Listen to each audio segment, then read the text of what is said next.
My name is Alex Young. I am a comedian based out of Los Angeles, originally from Dallas, Texas. Been doing stand-up, writing, acting for the past 11 years, just doing the work out here, and it's been so far so good. They've been treating me all right. That's why I haven't moved to Austin. Welcome to the Vietnamese. I'm your host, Kenneth Nguyen. Being part of a culture of nearly 100 million Vietnamese people in the world today comes with a lot of pain, proud history, and privilege. Join me as I highlight and explore the Vietnamese experience from all over the world. What does it mean to be Vietnamese to you? Being Vietnamese means that I have the blood of my ancestors in me, showing me that I can do anything. I can persevere through any single situation because my parents, as with a lot of Vietnamese first generation kids, our parents risk death and torture and just to get away from a war to come to America. So the world is my oyster, and I have to just be prepared to show up and show out and just represent to the fullest. I think that's so important to me as a Vietnamese person. Now, growing up, did you think you were funny or did other people tell you were funny? I think other people told me I was funny because I I was just trying to survive as the youngest kid, and I was like one of the few Asian kids in my neighborhood. So I knew that uh, people liked being around me because I was like different and I was weird. I was kind of like a collector's item. So they hung around with me, and then I used to have people like, "Hey man, we want to hang out with you because you're funny," and I'm like, "What?" I was like, "That's weird." And then I stopped hanging out with them because I'm like super insecure. I learned that word later on, but like I'm like, why do people want to hang out with me? Nah, I'm just nah. Now you're creating expectations out of me, so I'm just going to not hang out with you anymore. But looking back, that was a big mistake because I could have had some really cool friends, but hung out with them for a while, and then people around me at school would laugh around me. I love the attention. And then one day I remember one of the kids was like, "Man, you always trying to be funny." It's like, "Yeah, I get it, but you keep trying. You keep trying and trying." And I was like, "Oh, well, I'm just trying to bring something to the table. I don't have much else. I'm not good at school. You can't copy off my exam. So I'm just I'm trying to give you some laughs, I guess. I like when people laugh, but I didn't know necessarily what it was. I just knew I was just trying to make people laugh." Yeah, Yeah. there's some people, comedians that when you meet them or you hear them just talking regularly, they're not funny. And I feel like when they turn it on, or when they write their bit or they work on their act, you could see the intellectual process come out, and then you could see the funny come out. But I feel like a lot of people, I don't know, maybe I don't know enough of the sample size of comedians in the world, but a lot of them tend to be introverted and not really funny when you meet them. I've met a few, and but do you classify yourself as an extrovert, introvert, funny all the time, on all the time, or how do you see yourself?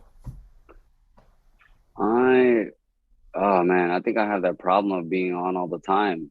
And it's just a need to be liked by everybody. Yeah. And that has sent me into therapy multiple times. And now I'm like sober because of it, because it's constant validation. And the work, only through the work and therapy that I've been able to realize that like, no matter, I don't need to impress people all the time. I can just be myself, that I'm good enough for any single situation, that I don't need to entertain. I don't. I just.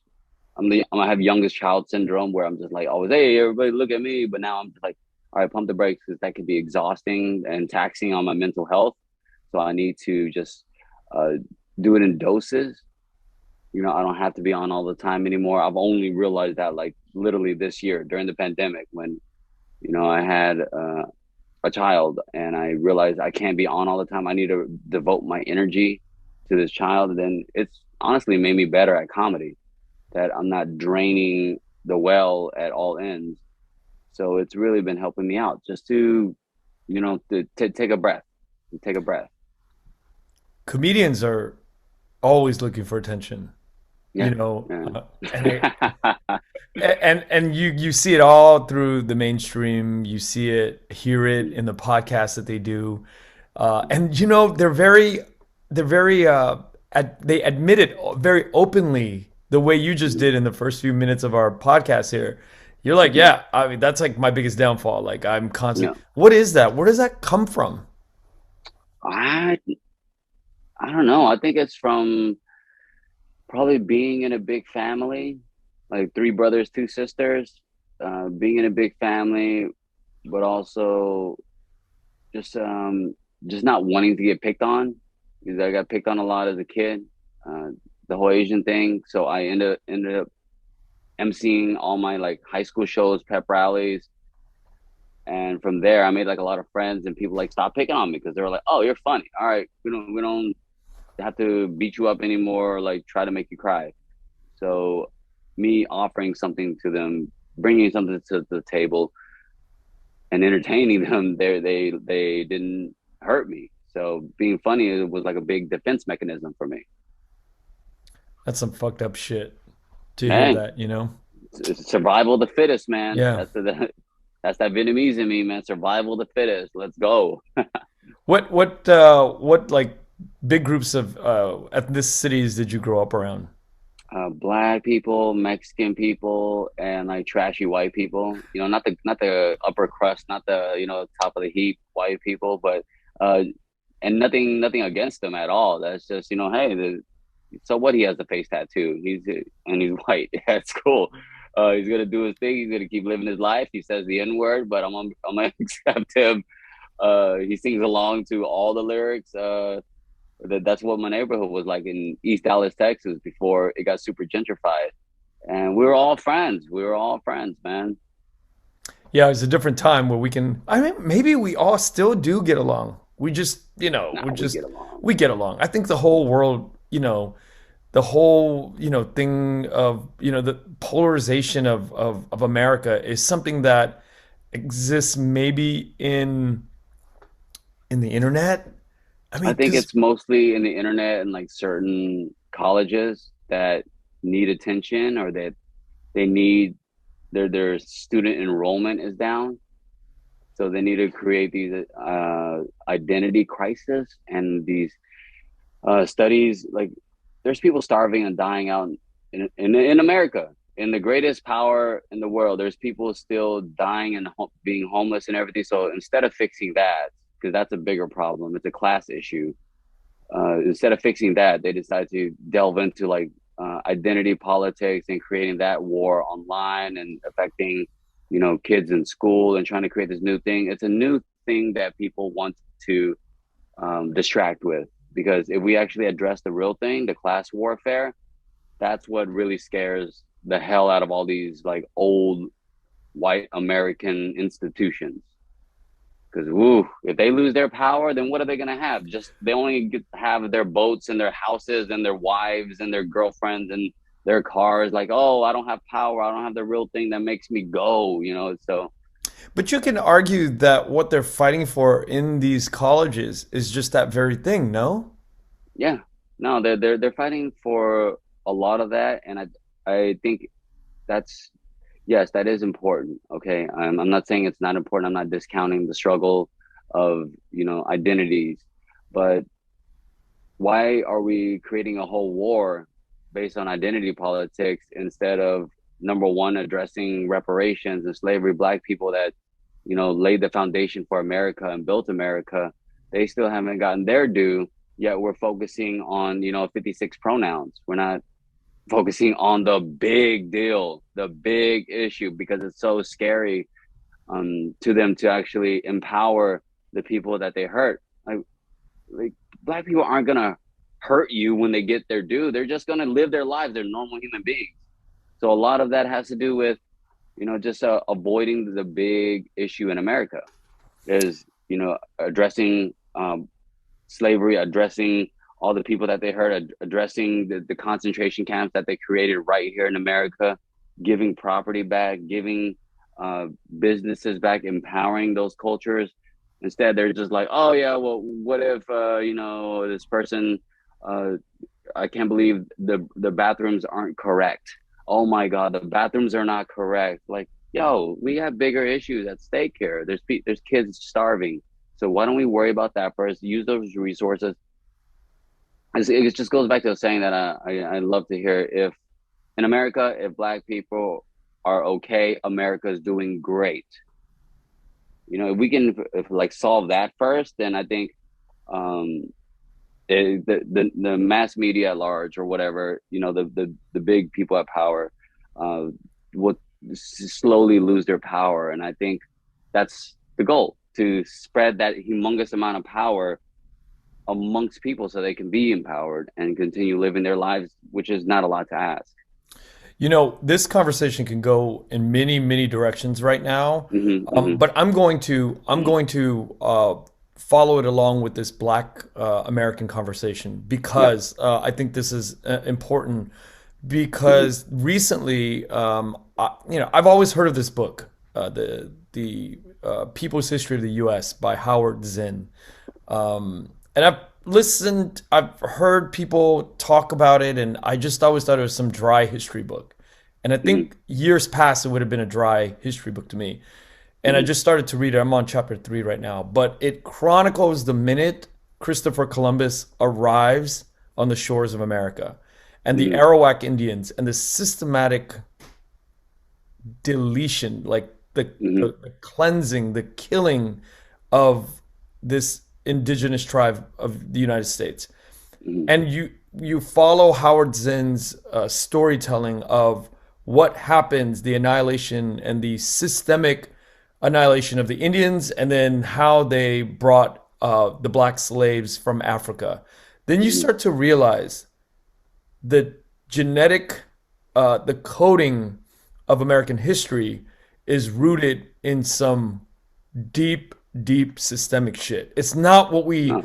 the shit that we're seeing today is like just a projection of like 400 or 500 years ago of what was started.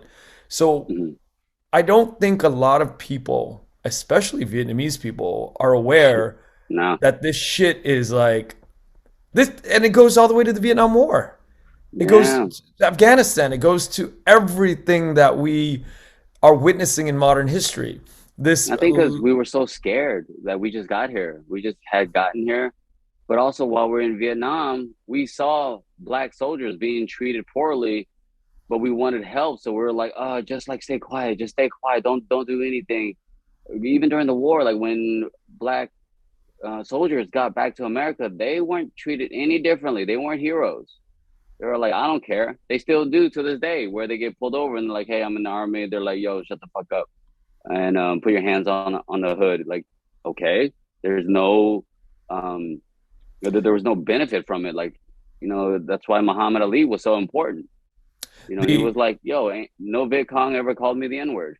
yeah, the Asian Americans in the community today, the really vocal ones, when we talk about these Vietnamese or Asian discussions, they Mm-hmm. always start with you got to give it up to the black movements, the James Baldwins, the all the Mm-hmm. intellectuals that the black American intellectuals that went way ahead of our time, and Mm-hmm. what we are going through right now is nothing compared to the stuff that they had to No, unfuck in the history no, of the Americas. that doesn't hold a candle to it at all. No, but Yeah. we have to recognize it in our community, and slowly, I think the young Vietnamese Americans are starting to really Yeah. drill down, and you have to give the recognition where it's due, because otherwise we're not really learning anything. We're just thinking that we just got here 45 years ago, and now we're just Yeah. If it wasn't for the yeah. Civil Rights Act, I believe 19 like early 80s. I don't know the exact date. But if it wasn't for that, um, we wouldn't have been able to thrive.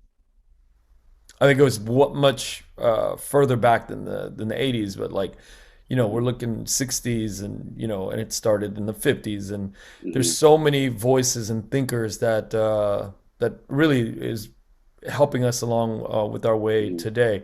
But you know, the tricky part is also this shit in the media today where it's hard to kind of have discussions around Stop Asian Hate when we Mhm. see like some of the crimes or a lot of the crimes are perpetrated by, you know, people of color all Yep. around the inner cities. And so Yep. that's a tough discussion for Vietnamese Americans, especially the older generations, to kind of like wrap their brain around, Mhm. right? But Yeah. the reason why all of this crime is happening in the inner city, it's a systemic uh, problem from like hundreds of years ago, and we're just now seeing it bleed into modern society. But I feel like it's not often discussed so openly in our families and our, you know, group Yeah. discussions. And a lot of it is not a race war. They're trying to paint it as a Yeah, race war. It's more so of a mental illness issue because yeah. America doesn't know how to take care of its mentally ill. If we gave people the proper resources instead of fucking fighting another war, maybe that part that could be addressed. We take care of these people. You got to 5150 some of the people out there. They need to be 5150, have proper mental health institutions. You gotta you gotta give them help, whether they like it or not. You look at the track record. That's what happens when our friends show that they are harming themselves and others. You 5150 them. You're like, What's hey, 50? Can we talk about what 5150 means? yeah, to commit someone to a mental institution against their will. So that's kind of like the term for it. If you did that and you let people just cool off, you give people the right resources, the right programs. I know it can be done because I did it myself. Like I went through the whole 12-step program. I sobered Wait. up. What do you mean you went through the whole you were 5150'd? Well, I wasn't 5150, but I know like mental health can be addressed. I know it's not as easy as I'm making it out to be. It's a lot trickier than that. But if people got the proper resources, instead of just throwing tents at them, maybe we can give them proper housing, proper food, clean water, do their laundry, give them a haircut. That's like the first step towards someone reintegrating themselves into society. Instead of just being on the streets. I get it. Our healthcare system is a fucking jacked up. We got the jankiest healthcare system in the world, where ambulances are dropping people off on the side of the street like they're an Uber. Like, what the hell are you doing? This person needs help. You But can't you know just what? This is like predominantly like California though. It's is not it I don't think it's like in other parts of the country in the US as much as it is in California. In coastal? California, Yeah, coastal cities for sure. I know it's Austin has a huge everywhere. problem too. Yeah, Oh, really? yeah, Everywhere in California. You just see it, especially in LA. LA has gotten, yeah. I grew up here in LA. It's gotten Mm, so much worse throughout my life, you know? mm. And then you go to a Yeah, country like, go Mayor Garcetti. Yeah, but that guy. You go to Vietnam and it's like, whoa, there's no home. I've never really saw anybody who's like homeless the way the populations are here. I think I saw maybe like one or two, but everyone finds a way in Vietnam. That's why I feel like when I visited Vietnam, it reinvigorated my work ethic because I thought I was working hard. And then I went to Vietnam and I was like, damn, they're like sleeping at the place where they You work. work, they don't fuck It, around. ooh, till like they are selling their goods until like 1:30, 2 a.m. in the morning. They're sleeping right below their counter and they're waking back up at 6 a.m. to reset, and then they are back to business again. So I just didn't realize how brilliant the Vietnamese people are, and it's a very beautiful thing for the country to run like a well-oiled machine with maybe like three stoplights. I think just the whole country itself is gorgeous in that way because people understand um, their environment, just moving and shaking. They can feel things. You can feel that moped flying at you at your 7 o'clock, and you know how to like bob it. We've just enough to avoid them without even looking twice. People are on mopeds with kids and puppies and everything, and they're continuing on. That's their day to day. It's amazing. Like When did seriously, you go? I went. I want to say 2016. Yeah, I went there It's like six. 2016. We flew into Saigon, and I know I don't want. I still call it Saigon because I'm stubborn. And my family are from the South, so I still have a bone to pick with that. Oh, people in Saigon call it Saigon too. It's, Yeah, it's interchangeable. some guy tried to correct me when I was in Vietnam. He was like, "Oh no, no, you mean Ho Chi Minh City?" I'm like, "No, I don't. I mean Saigon. It's so much more beautiful too. It represents us so much better than uh oh, are you going to HMCA's HMCC or whatever?" I'm like, "No, no, no, no. Shut up. You're ruining my history right now. It's Saigon. It's Saigon all day, every day." And just we flew into Saigon, and then we backpacked all the way up to Hanoi and to Sapa, and then from Sapa we got on a little tiny plane, flew back down to Saigon. Then we went to Phu Quoc. I didn't even know like we had like a little island off the coast of Vietnam, which had some of the best seafood I've ever tasted. And then yeah, just seeing the whole country and just how what could have been if it wasn't for the war. My father used to say it. I didn't believe him until I went there. It was like if it wasn't for the war, uh, Vietnam would be, trading with Taiwan and just the likes of that, just that level of technology and innovation. Um, yeah, it's sad, but just for it took only one generation, half a generation for Vietnam to be thriving again. That shows like the tenacity of the Vietnamese people, and I think it's a beautiful thing. And that woke Well, me up. I got back. I didn't complain about anything for like at least a couple of months, but I'm a comic, so maybe it was a couple of weeks. there's a lot to unpack in that statement that you made.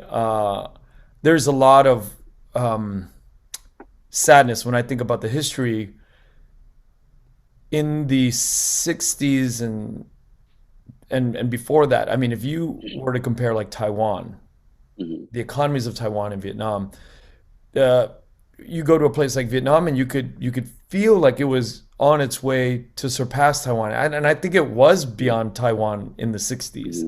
Mm-hmm. As I understand it, my in-laws, my wife is Taiwanese, and my Mm-hmm. father-in-law and I have these discussions where we talk about the economies of Taiwan and Vietnam in the 60s, Wow. and where it was at. And you could hear it from the stories our parents talk about the roaring, it felt like the roaring 20s in the US, where the city of Wow. Saigon was vibrant and there was like this rock and Mm-hmm. roll scene. There's like fashion, women with like beautiful, hair do's and shades. And it Yeah. was so hip and hopping, Yeah. right? Yeah. And, the war comes in and, whatever happened during that time, I mean, it Mm-hmm. really set us all back. A lot of things have happened since the war, and Mm-hmm. there's a lot of different players that are involved, both on the Vietnamese, in Vietnam, Vietnamese Americans here in the U.S., and the government of the United States. There's three different players that were really working towards, embargo lifting, rebuilding, reconstructing. There's a Mm-hmm. lot of things that are it's a rich history of things that Mm-hmm. we, the second generation, are now beginning to unpack because a lot of things were top secret, and there's so much political stuff happening. But I'm starting Yeah. to unmask a lot of this stuff, and I want to bring this idea of it takes the entire world to kind of open up to Mm-hmm. stop wars and to make societies thrive again. And this is Mm-hmm. Vietnam And is you break it, you buy it, man. yeah, Yeah, yeah, you do get back to it, but the good thing is that a lot of entertainment is focusing on Vietnam now. I believe like Sony opened up a studio there. yep. If I'm There's correct, Sony opened up a studio. You got more and more production yeah. happening there, and it's not a big ask. It's not a big ask to uh, reinvigorate, like to inject Vietnam with, I guess, um, a stimulus, if you will, just to get things going again, just to make sure that the streets are, intact, everything, and the Vietnamese people can do it. They need to work as It's much as they happening. can. It's Yeah, happening. All of this is happening. So let's get back into comedy. We're getting a yeah, little, yeah, we're yeah. getting It's a little heavy. Sorry, a lot I of no, know. no, no, no, no. I I didn't really mean it. welcome it. I really do Yeah. welcome the heaviness, but sometimes the movie Yeah, that we it's play just right at here, the front of our it brains. is. It's Yeah. at the front of our brain. But what kind of comics inspired you growing up? The main one, probably Dave Attell, because I used to just watch all kinds of shows, cartoons or whatever. But then while I'm 13, 14, I discovered Insomniac on Comedy Central. And just the lights and just this bumbling guy just, you know, going through New York, partying with the wildest people, just all kinds of characters. And then he would go down and just speak in front of people and they would all laugh. And I was like, ooh, yes, absolutely. I want to be a part of that right there. How old were you And then?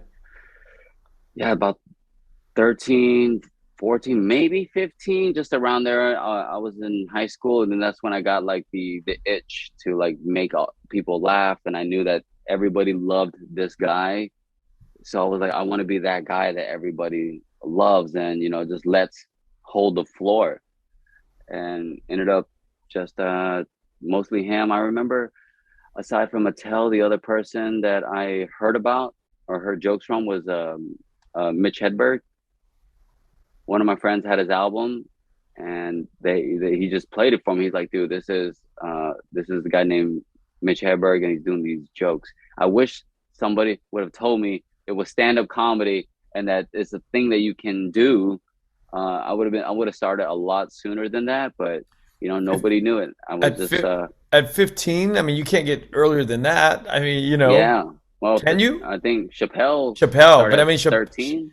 Chappelle's a special situation because his Yeah. mom and dad, they really Hmm. understood that, Hmm. that's what he wanted to do, and I think the reason he is so good because his parents really had a hand in Hmm. fostering that calling.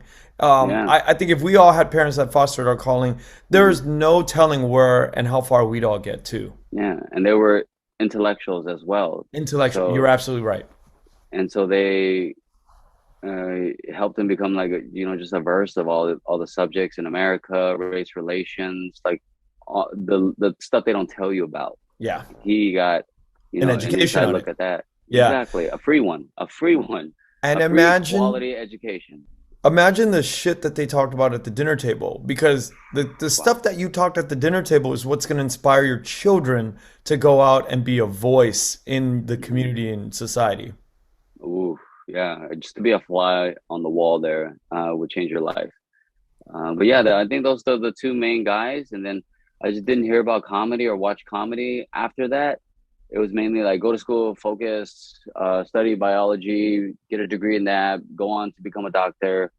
And as I'm in the middle of all that, I'm still writing. I've always been writing. I'm such a dweeb. I wrote like a bunch of thank you notes to my teachers, but mainly the teachers that I knew I was going to fail their class. So I would write these beautiful little thank you cards. Hey, thank you. I just have been really struggling with class. I wasn't. I was just lazy. But I wrote them little beautiful thank you cards, and my teacher, actually in my Vietnamese class, they had a Vietnamese class at my middle school. We were in the portables in the back. We had a Vietnamese teacher, and then I wrote him a thank you note just for everything. And he pulled me aside one day, and he's holding the card. And he's like, Alex, um, this is a this is beautifully written. You're a good writer. You're a good writer. I was like, oh, I appreciate that. Yeah, can I get that A now? And and then it was just like, all right, we'll see. Then a couple weeks later, I get my report card, and it is an A. I was able to show my parents. I'm like, hey, I got an A in Vietnamese. And she was very proud of that, even though I was like freaking out skipping class, smoking cigarettes, and playing pool like a little freaking thug. Drinking beers at that age. Jesus, Yeah. I thought I was so cool. But I was able to make it through, and then I kept writing. I kept writing, and then I had a friend who had an aunt in Orange County who was a producer. Uh, she she got a hold of one of my stories through my friend, and then she was like, "Oh, we should make a movie out of this." And I was like, "Oh, okay, cool. Let's." Yeah, she was like, "Hey, why don't you?" And I was in college by then. So she said, yeah, why don't you come here and develop it? I'll make sure you're paid fairly for your script, for your time. I'll give you a place to live. And my girlfriend at the time was like, "Yeah, you're never gonna get to do this ever again, so you should do it." I did it, and I fell in love with it.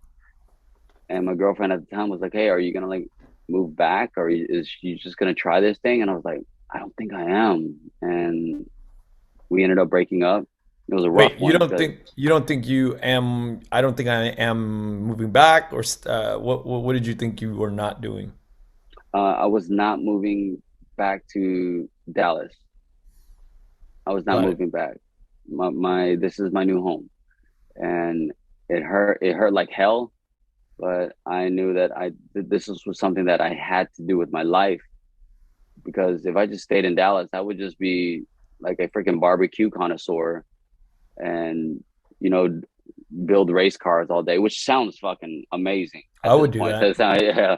I mean, just eating barbecue all day, building like And 1,000 horsepower nothing wrong trucks with and that whatnot. life. Yeah. Not at all. I celebrate it, man. I wish I could be that guy right now. Sometimes I'll get back around to there, but the money will just be different. Yeah. So Yeah. wait, who is this aunt of yours that asked you to come out here? It was an aunt of my friends who I knew from back in Dallas, and she's like some Forex. This is before like Forex and like Bitcoin and everything came around. They were on the ground floor of currency exchange. So she made her fortune in currency Uh, exchange, but she's also Vietnamese, and she uh, also wanted to get into the entertainment business. And I was like her first try. We did it. The script was written. Talent got attached. We through like friends and everything, they got attached, and we were going into principal photography. But then, like at that point, she was pulling herself so thin because, like, the currency exchange world, her own businesses. Then now she wants to get into entertainment. Her husband like threatened her with divorce because he was like a stay-at-home dad at that point. And I'm like, yo, shut the fuck up, man. Your life is made. All right, your wife is so successful, but I think his fragile male ego got in the way of him, like not being able, or him just being a full-time babysitter. So he got into it with her, and then they ended up pulling the plug on the project. But then luckily, like after a couple of years, I got the rights back to the script. But yeah, I just stayed there in Orange County, and she was like, "Well, you can work at my advertising company." She had an advertising company down there as well. So I was writing copy. Loved doing that because I was making like good money. I had free housing. Then my friends that I met throughout the whole process in LA were like, "Hey, Alex, are you gonna do that? I thought you were here to write. You're here to write and do all these other so many things that you have available to you." And I was like, ah, damn it, you're right. So cashed my last check, put all my shit in my little MR2 and freaking drove it back up to LA. They gave me a place to stay. And then I just kept going and going and going. And then as in the middle of like, acting, writing, just going on auditions, I like stumble upon like an open mic in the valley. And I was like, oh yeah, yeah. I look in the window. I'm like, oh yeah, I know what this is. This is like, yeah, you're holding the floor, telling jokes. You're emceeing kind of. And I told the guy at the door, I was like, oh yeah, yeah, this is like where I MC, right? And he's like, no, no, no, this is where you do stand up comedy. First time I ever heard that fucking word. Wait up, hold up. So you didn't Uh, come out to LA to do any stand up or being a no, comedian. You came out to be a filmmaker or a a writer? writer, yeah, a Like a writer, script writer, a yeah, screenwriter. yeah. Came out to be a screenwriter. Ended up doing comedy. I still write a lot, and So in Dallas, did you study screenwriting? uh, You just put a script together and you just basically got passed around and you get yeah, invited to. I just pulled a bunch of scripts online, and I just read every single one of those scripts, and I learned structure. I learned final. I got a hacked copy of Final Draft. Paragraph. Of course, if you don't have it, I don't think you're a real writer. Kidding, but I was able to understand the structure and the punctuation and everything, and just refined my script through that process. Kind of like just watch and learn, monkey see, monkey do. So that resulted in that script, and then when I got it back, I ended up turning it into a play. I joined like a stage writing program at East West Players. Hmm. Going to East West Players, I was able to turn into a stage play, and that's one of the best things I could have done because I just flushed out the story on a different level. The storytelling is so much more unique, and then that's what I'm sitting with. Then I turn it back into a screenplay, and that's like my baby that I get to like see every time I open up my laptop. I'm like, don't worry, she's gonna be made one day. It's gonna be fine. That's my little magnum opus, if you will. That's gonna be it's gonna get made one day. I love it too much, but eventually I'll have to either kill it or I'll have to I'll get it made for sure. It's not a tough project to make at all. But in the midst of all that, like I found an open mic and I decided to just to try it again. And I was like, oh yeah, yeah, quick 5 minutes. Light comes from over there. Oh, this is where it's at. This is the thing that can keep me sane. This is the thing that can help me make friends. And yeah, just from there, meeting comics and stuff, I ended up just where I am now. It's my first love. How many years ago was the stand up discovery in the Valley? 8 years. 8 years. Mhm. So from the stand up place in the Valley to the you discovering the Comedy Store, how many years did that take? Uh, I was 2 years into comedy, just an open micer. Then someone told me I need to go to the comedy store on Mondays, and I was like, okay, cool. I went there, signed up for potluck, um, did my 3 minutes, had an okay set, okay enough for where they invited me back next week. Did that and just hanging around, finding the Kill Tony show and getting stage time there because that was fun. And then from there, they told me that some people at the store, as I was hanging out, I had nothing else to do. I was just hanging out all day. They were like, "Oh no, you need to come back here on a Tuesday night. Tuesday night is where it's at." And I was like, "Well, for what?" They were like, "For roast battle, hottest show in town right now." I was like, "Okay." So I step into the belly room upstairs, and I see roast battle. And you look around, you're like, "Oh yeah, yeah, I could do this. This is good. I understand." Well, there's the DJ, there's the like so-called like the Negro wave. They're like the cheerleaders, and then you got the judges up there. Uh, that's that makes sense to me. I know this is a competition. I understand competition, and I understand how to move through it if I wanted it to be it. And I was like, okay, cool, and I did it, and they loved having me on because everyone gets to sling their Asian jokes. Because like I'm one of like I was the Oh, so you only Asian guy really like a battling. punching bag. Yeah, but guess what? This punching bag punches back. So you get to punch back. So I'm like, man, let's hear them jokes. Let's hear them jokes. Okay, you got a jab, I got a hook. You got a fucking gut check, I got a haymaker. So it was fun. It was fun. We had so much fun. It made me become 10 times the writer that I was, and I could defend myself on any freaking stage in the country, in the Okay, world. let me ask you, roast battle, in my mind, I don't know much about it, but is roast battle like there's several of these? Like, because you see it on television and yeah, roasting is, comedians getting together to put each other down. But Yeah, the idea of roast battle, I believe it's Jeff Ross. yeah. Is that just pertaining to the Comedy Store, or is it Jeff Ross Roast Battle is a brand that goes everywhere, gets televised, and all of that?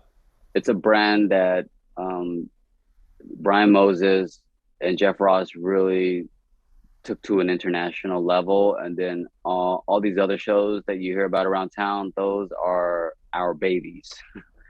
So they inspired all this whole roast movement, all these roast shows around the country because we did it correctly. We did it the right way. We didn't sell out to like the big paychecks, and there were a couple of big paychecks that they were offering them, but no, they wanted to do it right. They wanted to do it on their home at Comedy Central. They didn't want to go the other route, keep it underground until like you can't hold it underground anymore, and that's when it became like a show. And I was lucky enough to be on season 3, but me being ultra competitive, I was like, no, no, no, I belong on season 1 because I'm like, I'm moving through these fools, and I'm battling. I'm putting down the work, and then didn't get season 1. Then season 2 came around. I was like, okay, I'm definitely gonna get this. But then during one of my showcase battles, I had a gun jam in my mind. I was just like, I can't get this joke out for some reason. For some reason, it's never happened to me before where I was like freaking, uh, I was like B Rabbit up out there. I was just like, I can't, and then it just, I was battling another battler who is incredible, and she fucking just took that and whomped. Wow, she was so smart. She just let me drown up there, which is what you do. It's a competition, man. There's like so much at stake, and I was just like, I couldn't get it out, and then she just let me. Then she just hit me right back and knocked me out of the park, and then she ended up getting the bookie. So I was like, okay, okay, I don't know what the hell's going on, but I'm so angry and so frustrated. And then I took that out on a lot of people, including, my wife, and the anger and the issues and the drinking. And then I sobered up. And then after I sobered up, I ended up uh, getting season three. I was booked for season three against another Vietnamese roast battler, incredible Robin Tran. So she was able to share the stage with me. First two Vietnamese people on Comedy Central in the history of Comedy Central. It's a big moment for me. We made it into the Vietnamese newspapers. We got a lot of work, and it like served as a launching pad for a lot of it. And I feel like it's a big reason why I got hired at the Comedy Store, because comedy's fearless, and there's nothing more fearless than roast battle. You get up Who there and you're about to get who hit by everybody. so you went up against Robin Tran? Hmm. How did it go? It went incredible because I know how to write a fucking joke. But who? I mean, is there somebody who wins in roast Yeah, battle? yeah. And who won? You or Robin? I ended up winning because Robin had like kind of a she had one big bang, but then she tried this one joke that didn't quite hit Land. well enough, and it didn't quite land. And then I got her back on another angle, but also credit to Anthony Jeselnik. He gave me his vote because he says I know how to write a trans joke in the most respectable way possible, where I'm not punching down. So I was like, okay, see, that's All right. a Yeah. Let's get into yeah, this. yeah. Let's Yeah, yeah. Let's get into go, this. let's So go. Robin is trans, right? Yes. Is a woman Hmm. today. Yeah. But when we opened up this episode, you and I were talking a lot about, racial, and we're talking about, labeling 56 pronouns and bathrooms and all of that. Hmm. So as I'm hearing you battle Robin, I'm thinking in my Hmm. mind, like, are you and Robin cool? Yeah. No, we're Because, absolutely cool because we understand. She understands that whole uh gender identity battle more than almost all of us. She understands it, but she also understands the play at hand. She understands wow. the power grab. She understands it that the So, that whole community is a power grab for, again, white people, attempting for a power grab, attempting to, shift society in a way that benefits them. All they have to do is dye their hair a bright color and put a bunch of stuff in their biographies, and then they get to tell people what to say, which is awful. Like, just because you're switching up these things, you don't get to tell people what they can and cannot say, because we're from we're from different places and different times and different upbringings. I can say whatever the hell I want to say. Robin can say whatever the hell she wants to say, as long as she's not necessarily hurting people. We can say what we want as long as it comes. There's like no hate involved in it. There's a lot of hurt involved in it, but there's not a lot of hate involved in it. That's where people get the lines blurred. wow, it's so nuanced. Because I can't imagine, because Robin, I follow on Instagram, and she's pretty Mhm. vocal about, all of this stuff. Yeah, But it sounds like what you're saying is you and Robin, you two are aligned in the way that you see this issue. yeah. We're first and foremost, we're comedians. We're comedians before any other identity. So we're here to tell jokes, and people should laugh. They're jokes. They're jokes. It's fine. There's no HR involved in any of it.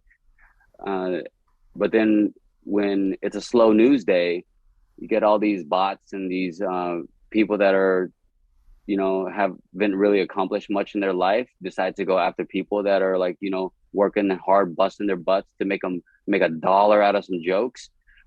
They decide that they want to create some news and bring you into the conversation and make you out to be this villain, uh, so they can get clicks. on their little fucking blog, and I hope that shit goes away.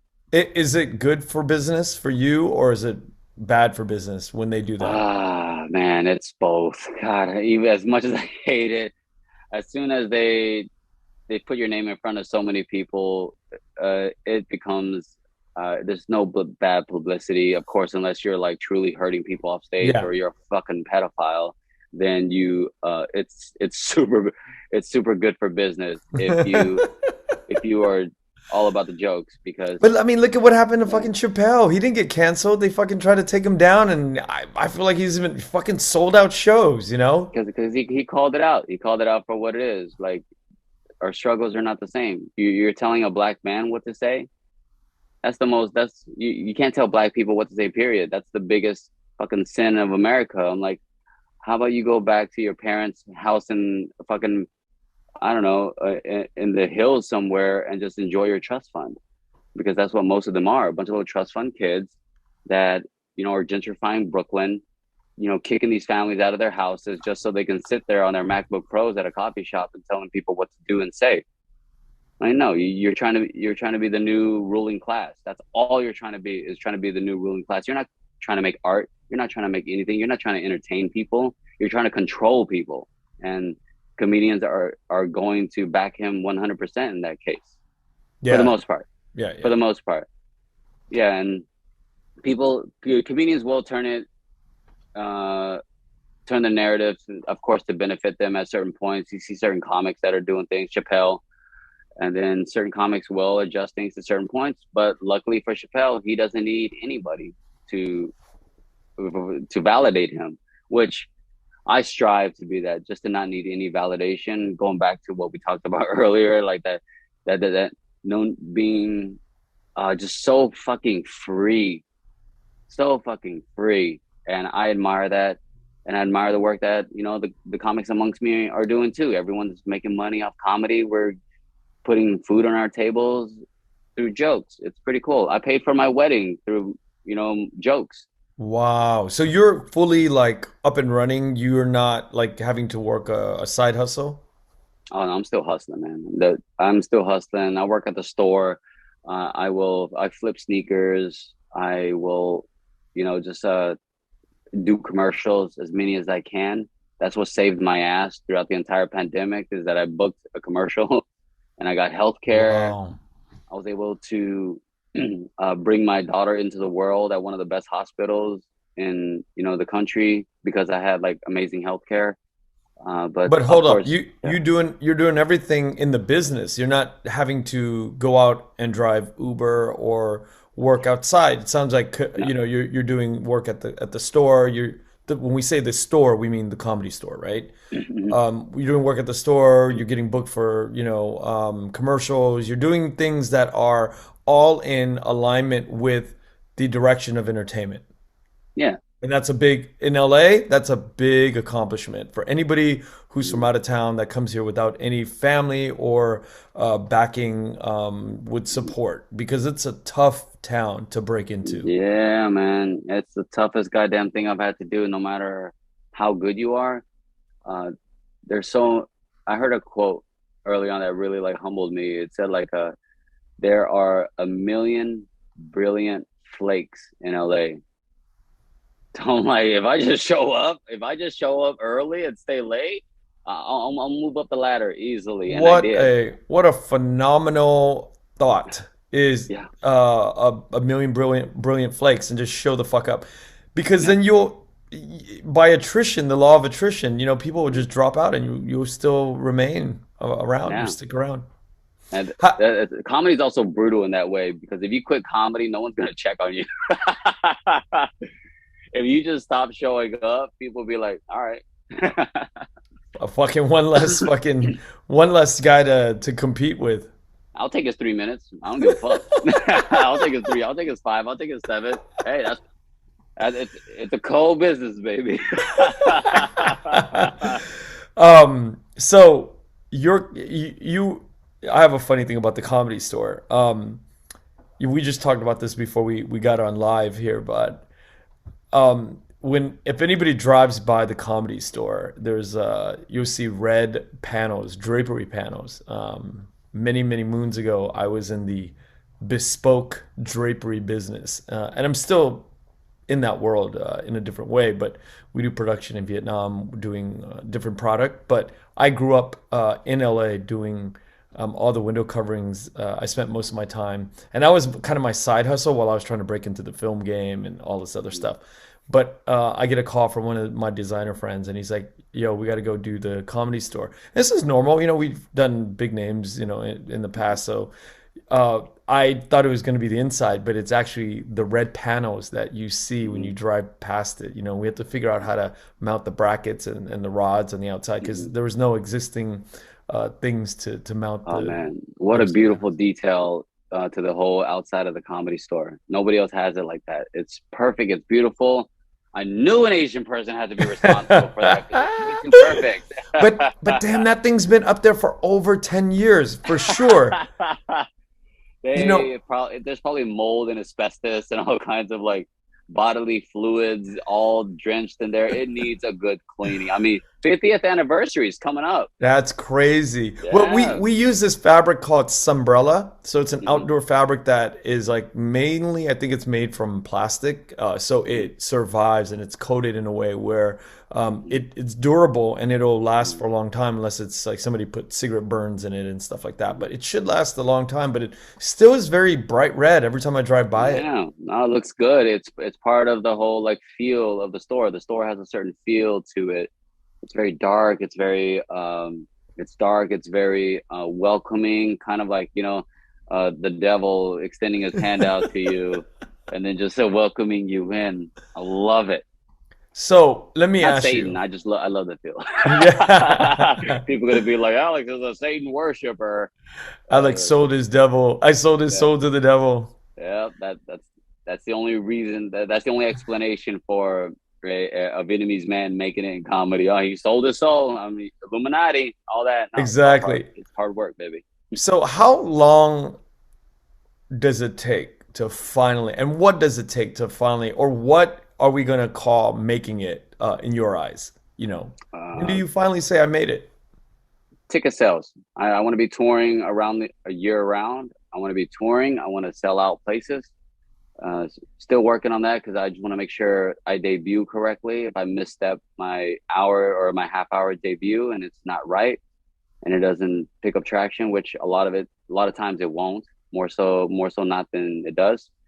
A lot of it is just has to do with ticket sales and uh, just people that recognize me and are willing to buy a ticket to go see the silly ass things that I'm gonna say. I think Okay, that's. what about the actual process? Like now that we hear that, like in my Mhm. mind, I'm processing that what you just said. But now I want to hear, is there a structural side to this? Like, okay, 30-minute special, where does that go? Mhm. How do you construct Mhm. that?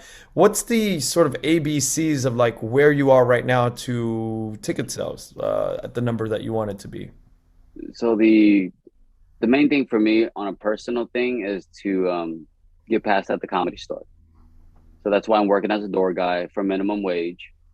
Uh, to get your name on the wall at the Comedy Store, I feel like it's one of the biggest things for any comedian because that means you're good for life.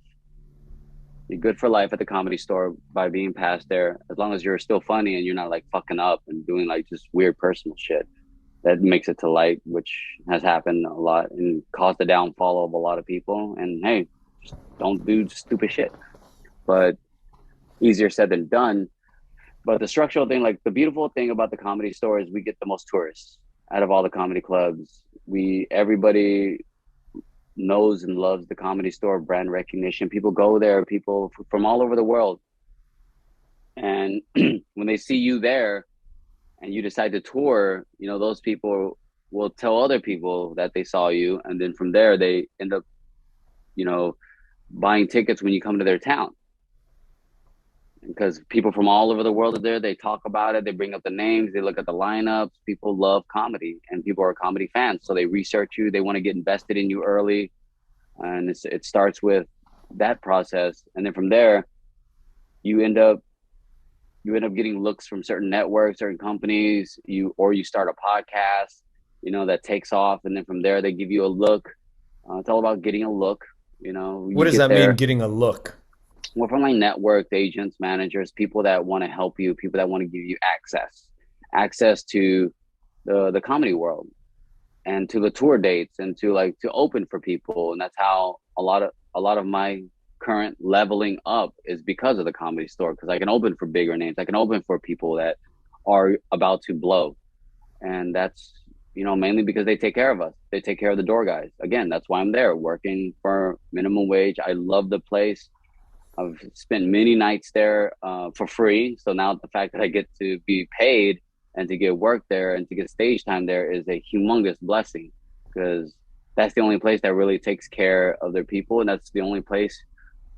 God, is that the only comedy club I've seen in town that hires Asian people? Laugh Fuck. Factory doesn't? No, I don't see any Asian comics being developed there. That's the only comedy club that develops people. Improv. I've only seen one or two, unless you're like a superstar. Your Kim Jongs and your Ali Wongs and your Jimmy O Yangs. Much power to them. But the Improv doesn't book any other Asian people outside of that I've seen here and there. Little sprinkles.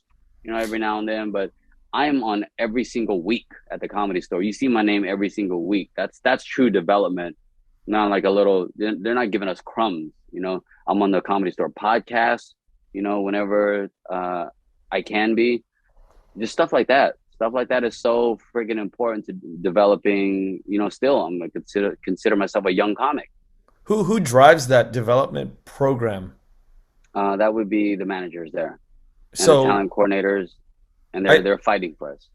so I think the owner, the past historical is Mitzi Shore and Paulie Shore, right? Is that the family that is? Just Mitzi. So Mitzi was so Paulie was never involved, Nah. and Paulie Yeah, is a comedian, right? Or no? yeah. He's a comic, more so an entertainer than a comic. But I saw him do stand up a couple weeks ago, and it was good. He had a good set based on who he is, personality, charisma, and just being a silly dude. He's the weasel in real life. That's not a character. That's really who he is. Yeah, he's And a super nice guy too. yeah, Mitzi's not around anymore, is she? Correct. Yeah, Mitzi is no longer around, and now you have uh, the new talent coordinator there. I'm not gonna say her name just because I don't want her to get bothered by people. Yeah, And and she's the one who is actually like intentionally designing this sort of like, okay, we're gonna put Alex on, we're gonna give him, time, and we're gonna give him stage time, and so there's this intentionality behind helping you out as yeah, a up and coming person. yeah, they fought for me recently to film there with a whole project that I'm working on with another guy. They because filming's not allowed at the Comedy Store unless you're like a paid regular. You got your name on the wall. It's a big network deal. But the fact that they let me and a lineup, an all Asian lineup, film in the belly room with full on camera setup, the whole cast and crew and everything. They open up the belly room for us just because I'm one of the door guys there, and they fought for that Wow. against like upper management. So they were able to get that done, and we were able to go into the Comedy Store with all our equipment and film. And so it's a beautiful thing, and it's an interesting time to be a part of the Comedy Store. 50th anniversary. They're actually empowering diverse voices in and not just in race, in like comedy stylings and identities. You have it's the most diverse club. I mean, in California, it's they don't have like oh so and so. This is the only night where these people get to perform. Everybody gets to perform everywhere if you're good. How do you know if you're good? They'll let you know. You'll get the you'll get time slots. You'll get the time slots. That's how you know you're Okay, good. but Alex, Yeah. how do you know personally if you're good? I know personally I'm good because I can, being a store comic, I can fix any room in the country or in the world. You give me a shit room, you give me five people, I can destroy five people. I can make five people laugh. Mm. or I can make 1,000 people laugh. That's how I know I'm good because um, there's also a saying that a store comic can fix any room in the country. I'm so glad I started at the Comedy Store because that's the you got tourists. You don't know where people are coming from. Like you don't know what people in freaking Uruguay find funny or like in New Zealand. You don't know what their comedy tastes are. But the fact that you can go there and make all these people laugh, all these people from around the world laugh at the same joke, it's a cakewalk when you get out there. It's a cakewalk when you go out of LA. So me coming up at the Comedy Store, honing my chops at roast battle and being able to defend, like, you got hecklers or whatever here and there. They see an Asian guy up there, they think that they can speak up or they can like interrupt your set or challenge you. You got another thing coming because I'm not a sheepish Asian guy that I'm just gonna be like, oh, what? No, I'm like, dude, what? You sitting over there, still wearing Cosby's sweater? Like, don't you know? Are you also like? Did you sell him the roofies? And then boom, you big dick them on stage, and that pretty much tells them like, hey, shut the fuck up. You're not a pro. I'm the pro. So when you have that ownership over your talent and your jokes and your whole identity, I think it makes you invincible on any stage. And I can say whatever I want. I can do whatever I want on stage because it's none of my jokes are written from a place of hate. So when you have that, uh, it's easy. It's easy when you go around now. Yeah. Now, the names that you talked about before, Ken Jeong, Ali Hmm. Wong, all these people that went before you, what do you think they have that propelled them to the top? Right place, right time. Timing is everything because you not everything will happen when you want it to, but it'll happen when you least expect it. Uh, Ali Wong work ethic, Kim Jong work ethic. Like, wow. Yeah, I mean, he right place, right time. Hangover, Jimmy O, baby.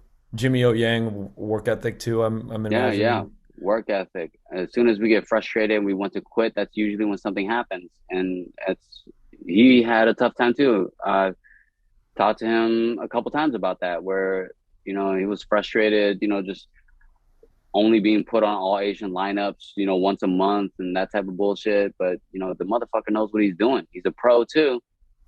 And then it took Silicon Valley, a hit show, for people to be like, "Oh, okay, okay, fine. We'll give you more stage time on the regular lineups." Mostly all white lineups at the time, and that's when things happen. And then boom, one you never stop, never stop. You can't. Yeah, it's easy to get a big one, but to stay in that league is incredibly difficult.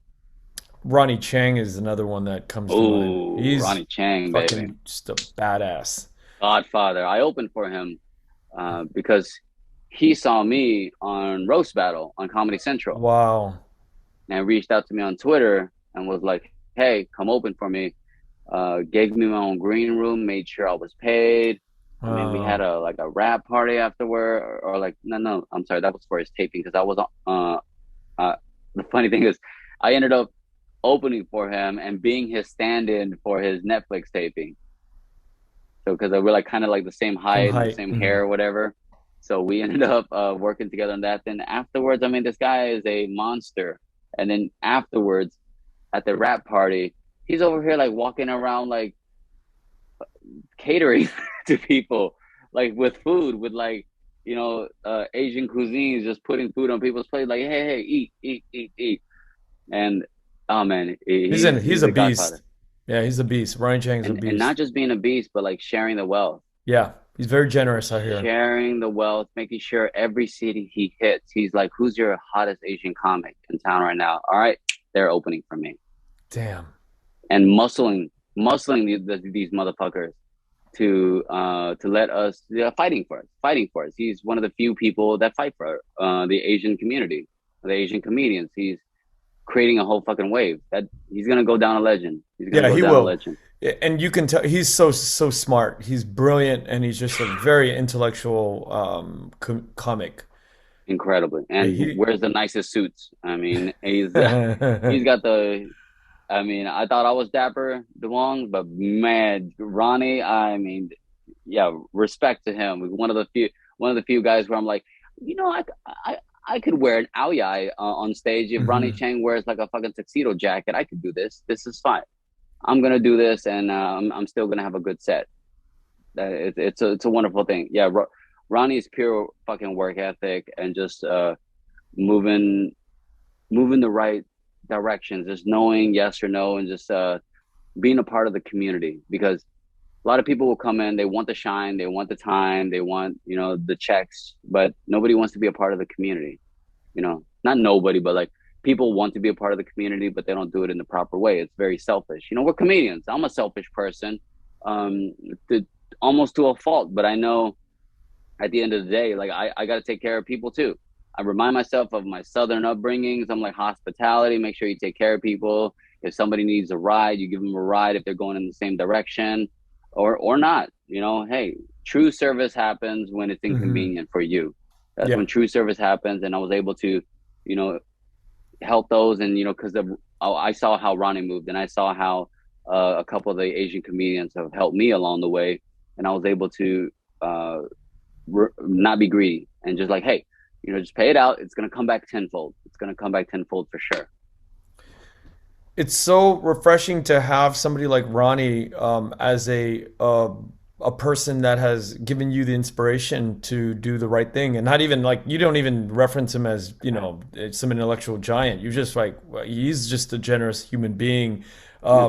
You don't even need to talk about his talent. You just talk about that generosity, and that's crazy to me Hmm. when I see that. It's like, well, this human connection stuff is Hmm. not really about your work or how you perform. It's almost like how they make it, how people make it to the other side is because of their generosity and the love and the Yeah. empathy and what they've shown their community. Yeah. If you take care of comedy, it will take care of you because no one's bigger than comedy. You got people that think they're above all of it and think they deserve all this stuff. And I used to be that guy. I used to be incredibly entitled. But now I checked myself and I realized it's not about that. It's about taking care of your community. No matter what industry you're in, you take care of your community and you create those relationships.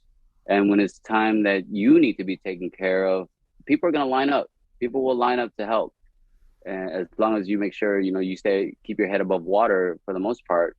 And when there's extra, there's an extra seat at the table, you make sure, that you save that for, the person that did the same to you. Uh, your mom and dad, are they on board with what you do now? No. Really? My family as a whole have never been to a single show I've done. Shit. And I've performed in Dallas and I had all of it. I've invited them and everything. It's just not in their thing. It's not in Wait, their no, process. but nobody, not even the kids, like your siblings? Nah. I've done so many shows there, like literally 10 minutes from where they are, but we have just a rough history just of all the things we've been through together collectively, or not collectively. Me moving out, they felt like I was abandoning them because they needed like extra help, so a lot of that turned into like resentment. So when I'm like, hey, I'm in your town just doing fun things, I know you're working your ass off 16 hours a day. I know you guys are all trying to keep it together over there, but hey, come out and watch, the youngest one perform. They're just like, no, we got to work. But what do they do? I mean, what's so important that they can't support their youngest sibling and their son? Mm. Ah, I don't know.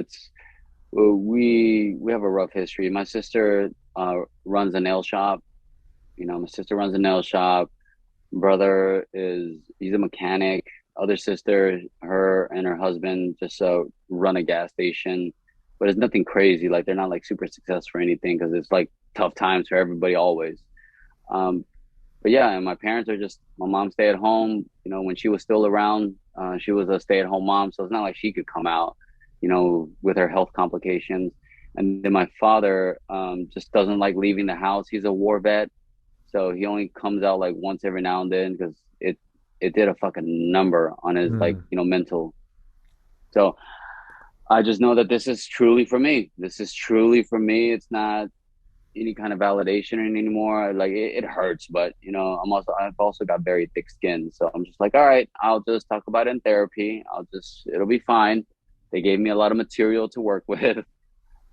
So I'm gonna be all right. And that's how it is being a comedian. It's a lot of times it's like a lone wolf thing. Well, a lot of the shit is trauma induced, right? Like a lot of the material is like trauma induced, and Yeah, sometimes you might have to ask yourself, and I this is how I go through shit too. It's because of all the heartache and because of all the crazy shit that we encounter and we experience. It propels us to do the work that we do in the yeah, creative business. yeah. And I think greatness comes out of that. It's the whole like bottlenecking effect of like creativity. And I think like the less struggle we have, the shittier art we make. Yeah, it's so true. It Yeah, is. that's why when people get big, it's so hard for them to stay relevant. Because you're gonna complain about your yacht. What are you gonna complain about on stage? What Yeah. are you gonna talk about the nuances between caviar? Like, oh, well, what's the deal with black caviar? Like, no, people, you will immediately alienate people. I'm also glad I have my wife and my kids to keep me grounded because that keeps me super humble no matter how far this goes. I'm like, hey, always gonna stop. I'm always gonna stop what I'm doing to play with my kids. I'm always gonna stop what I'm doing to take my wife out to a dinner whenever that happens. But it's tricky because it's only gonna get busier, as things progress. So luckily we have technology and we can stay in touch. But it's an amazing thing that you can support your family with the entertainment work that you do. Yeah. Not everybody can say that. Well, my wife's also very successful, so that helps. She's successful in her own right, or else that's also I'm just very fortunate that a woman wants my time of day. That's also very successful, beautiful, intelligent, caring, and I'm just very fortunate that to have that. And she's also like one of the foundations of our family. Yeah, it sounds like it. She Mm. understands the journey. Yeah, funny enough, Vietnamese women, man, they're tough. They're tough as nails, and boy, whoo! But They make it yeah, work. make it work as long as you step the fuck up. Yeah. And yeah, And arguably, that's another pressure that makes you advance, right? It's the yeah, that pressure that it's like, whoa, are you showing up or are you just fucking around? Because yeah, you got to pick a yeah, path here because we need to eat and our family needs to be comfortable. yeah. Ali Wong has a joke in her new special about how her nephew is, or how people want somebody that's chill. Like chill don't pay the bills. That's Chill, don't pay the so bills. brilliant. It's so brilliant. Like, yeah, like everybody, oh, chill, yeah. I don't want to date a chill person either. No, my wife's a maniac in her own right, and she gets shit done, Yeah. and I love it. If it was chill, we'd be living even further below the line of poverty. God damn, are you kidding me? No, that's a certain quality of life we're trying to aim for here, Yeah. and chill doesn't fit anywhere in there. Maybe on vacation, maybe we'll chill on vacation, but yeah, So what's up? What's up next? The next few years. What are we looking at? comedy store, uh, working there, working there on getting past, and then from there moving up the ladder, maybe into like to be able to create enough revenue from comedy to invest. I am a part of the Comedy Store podcast. I wanted to do a podcast too. I admire people that do podcasts because it's so much work. But then eventually I'll end up starting a podcast when I feel like the timing's right. When I start, you know, uh, finding an angle, because it's so tricky. There's like a billion podcasts out there, but also there's like quite a few comedians out there. People have reminded me, like, even though like there's so many people doing so many things, like if you're able to excel in that arena, then hey, you're doing something right. Shout outs to all those people for sure. But mostly comedy, man, and just being a part of a couple of projects that I'm waiting to see where they go. If they decide to go, then hopefully that generates more fans, because that's been my approach since I act as well. If I can, be a part of that, go the Jimmy O Yang route, Yeah. get on a really cool TV show that's widely loved, then turning that into ticket sales, and then I'll continue doing like little clips of my stand up after my half hour debut, because you do a half hour as an introduction to the world. Hey, here's a quick half hour. Come check me out. Then you develop your hour, and then from there, then that turns into like tour dates and tour dates. So I just got to stay healthy for that. Got to stay mentally healthy and make sure I don't burn everything down. That's a tough thing. That's what therapy is for. Make sure I don't burn everything down in the midst of all this, because it's only going to get busier. But who knows, man? And that's a loaded question. Who knows what's going to be next? Because I'm just going to keep working on my stand up act and keep auditioning and keep showing up, and we'll see where it goes. I just know that I'm. You could always find me at the store. That's my home base, man. I love that place. That's a breeding grounds for like the top comics in the United States, because a lot of big ass names come from that place. And Hmm. I hope, in the same vein, the choice for me to ask certain guests to come on to my podcast is sort of like Hmm. that, kind of like that idea is like, Hmm. hopefully, the world hasn't heard, the entire world hasn't heard about you, but Hmm. we could dig back into my library and go, yeah, Yeah. Alex Zung was on, years ago, and has Hmm. continued to come on a few more times, and we can catch that wave Hmm. to witness you blowing the fuck up in the U.S. And that is my Hmm. hope, and I know that I do want to get to the other comics, but you are the first Hmm. Vietnamese American comic to come on to the podcast, and Wow. Huge honor. I appreciate that. yeah, That means a lot. yeah. Well, I mean, your work ethic shows, and it's just a matter of time if you don't stop, right?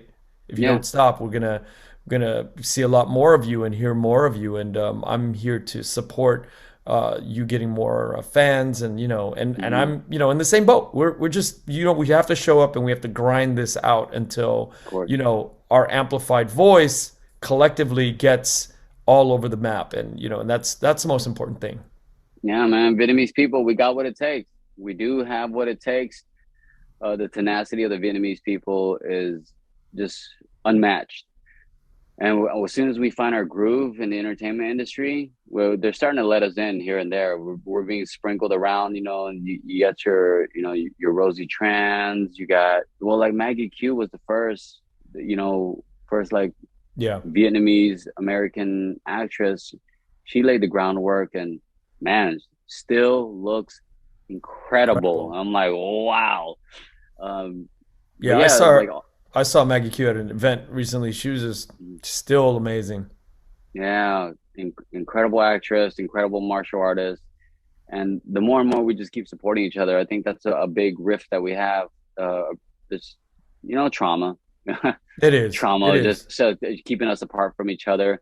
But if we actually continue to support each other, I think it's going to result in some bigger things. And honestly, I haven't done a lot of Vietnamese podcasts. I've been asked to do certain interviews and stuff, and I don't do it necessarily because some people don't truly appreciate comedy. Like we don't have a true interest. It's just a slow news day, and I'm like, nah, I'm good.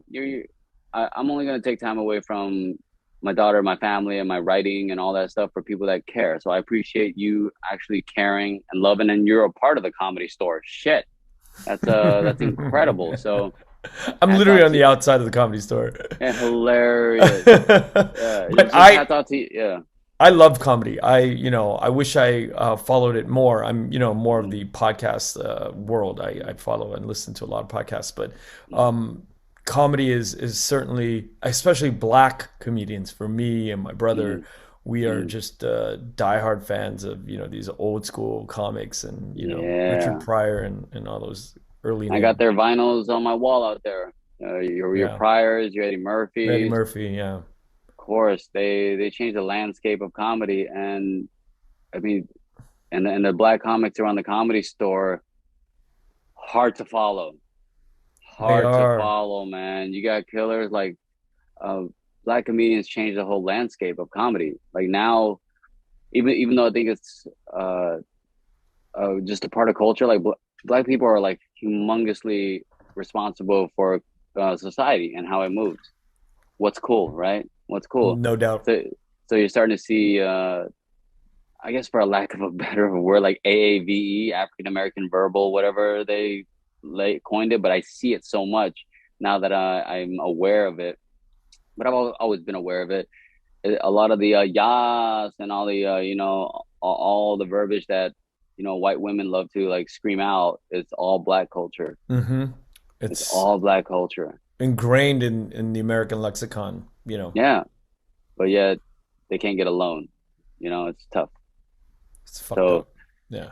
as soon as we shift that, but I didn't mean to drive it back to a dark, to like a heavy place. But the black communities at the store, man, you got a couple that I know are about to become a household fucking name, and they got nothing but love for the Comedy Store, and they take care of everybody there too. Yeah. Well, It's look, we'll beautiful. take care of each other, you and me, Yeah. and I hope to bring more Mhm. comedians on with your help. Mhm. Hopefully, Yeah. we'll get some I'll names send them on your and way, baby. yeah, We got get them like up. we got like a couple of them, just enough to sit at one table for dinner, but that's how many of them are here right now. But We it's should do growing. that. Yeah, we should Yeah. definitely do that. Alex, thank you so much for your time Yeah. today, and I will hope to see you soon. We don't live too far Yeah. from each other. Yeah. Hey, I'm always at the Comedy Store, so hit me up when you want to come by. Bring a date. Make it a date night. It'll be fun. I'll bring the homies, bring the family. So you guys are a part of the Comedy Store. There's no reason why you shouldn't go there and enjoy some jokes, man. Will do, man. I appreciate it Yeah, once again. absolutely. Hey, All my right. pleasure, man. Thank you so much. Thanks, Alex. Thank you for listening to The Vietnamese with Kenneth Nguyen. The Vietnamese is produced by Brittany Tran. Special thanks to Jane Nguyen, Catherine Nguyen, Tina Pham, Sydney Jamie, and Christo Trin. Please find us on Instagram, Facebook, and TikTok at The Vietnamese Podcast. You can also find us on YouTube, where you can subscribe, like, and comment. Please rate and give us a review wherever you find our podcast. Thanks again for listening.